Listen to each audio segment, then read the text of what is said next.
ప్రపంచ క్రికెట్లో మహేంద్ర సింగ్ ధోని అత్యుత్తమ ఫినిషర్ గా చరిత్రలో నిలిచాడు. ఎన్నో మ్యాచ్ల్లో ఒత్తిడిని ప్రశాంతంగా ఎదుర్కొని జట్టుకు విజయాలు అందించి మిస్టర్ కూల్ గా ప్రసిద్ధిగాంచాడు. అయితే మ్యాచ్ ముగిసిన తర్వాత ధోని స్పెషల్ గా ఓ పని చేస్తాడు.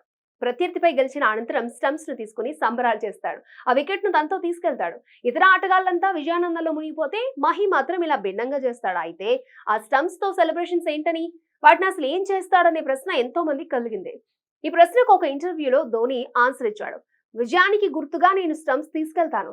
మ్యాచ్ కు ఎలా సిద్ధమయ్యాను, ఎలా పోరాడి గెలిచాం, ఇలాంటి విషయాలు గుర్తు చేసుకోవడానికి స్టంప్స్ ను తీసుకెళ్తాను. మా ఇంట్లో వీటిని ప్రత్యేక స్థానంలో భద్రపరిచానని ధోని తెలిపాడు. ధోనికి బైక్లు అంటే చాలా ఇష్టమని అందరికీ తెలుసు. కానీ ధోని స్టంప్స్ లవ్ స్టోరీ కొందరికి మాత్రమే తెలుసు. అయితే 2015లో మైదానంలోని స్టంప్స్ ను ఆటగాళ్లు తీసుకెళ్లకుండా ఐసీసీ నిషేధం విధించింది. దాదాపు 8 లక్షలు వెచ్చించి లెడ్ స్టంప్స్ ను ఉపయోగించడం మొదలుపెట్టడంతో ఐసీసీ నిబంధనను తీసుకొచ్చిందట.